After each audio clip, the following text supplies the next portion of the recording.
এবার আম্পায়ারের ভুলের মাসুল দিতে হলো বাংলাদেশকে, আর তাতে জয়ের সম্ভাবনা জাগিয়েও হেরে যেতে হলো বাংলাদেশকে। সর্বশেষ ম্যাচে তাসকিন আহমেদ হন হিট উইকেট, কিন্তু আইসিসির নিয়মে দেখা যায় আউট ছিলেন না তাসকিন। যেখানে নিয়ম না জানার কারণে আউট দেওয়া হয় তাসকিনকে। কেন আউট ছিলেন না তাসকিন, আইসিসির নিয়ম কি বলে? 3 বলে 17 দরকার, সেই সময়ে রোমারিও শেফার্ডের বলে বিশাল ছক্কা হাঁকান তাসকিন আহমেদ।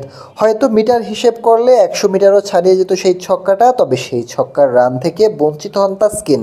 একই সাথে হয়ে যান আউট, কেননা ছক্কা মারলেও দেখা যায় স্টাম্পে আঘাত হানে তাসকিনের পা। ফলে হিট উইকেট হিসেবে ঘোষণা করা হয় তাসকিনকে।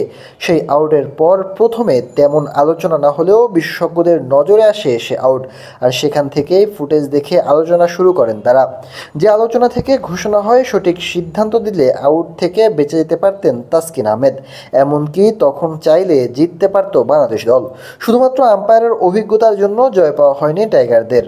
মনে হতে পারে কিভাবে বাঁচবেন তাসকিন। বল নো বল হয়নি, স্পষ্টভাবেই পা দিয়ে স্টাম্প ভেঙেছেন তাসকিন, যে কারণে ছক্কা কেন, বল ওয়াইড বা অন্য কিছু হলেও বাঁচার উপায় ছিল না তার জন্য। মূলত বলার বল করার আগেই ব্যাক ফুটে যান তাসকিন, আর সেখানে পা দিয়ে ভেঙে দেন স্টাম্প। বোলার শেফার্ড তখনও বল করার জন্য ল্যান্ডিং করেননি, অর্থাৎ বলের অ্যাকশন শুরু হয়নি।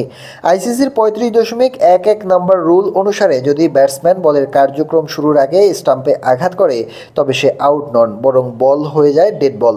সেই হিসাবে সে যাত্রায় বেঁচে যেতে পারত বাংলাদেশ। তখনও দরকার থাকতো 3 বলে 17।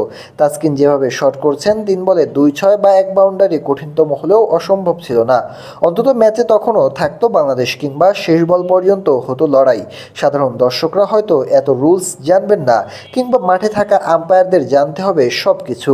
আন্তর্জাতিক ম্যাচে আম্পায়ারের এমন অজ্ঞতা ভাবাচ্ছে সবাইকে, আর এমন মুহূর্তে ভুল করেছেন আম্পায়ার, আর সেখানেই ঝুলেছিল দুই দলের ইকুয়েশন।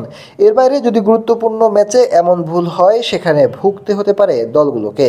এমনিতে বাংলাদেশের ম্যাচ ছুটে যায় ছোট ছোট কারণে, আর সেখানে আম্পায়ারের ভুল বাংলাদেশের জন্য হয়ে যায় আরও যন্ত্রণাদায়ক।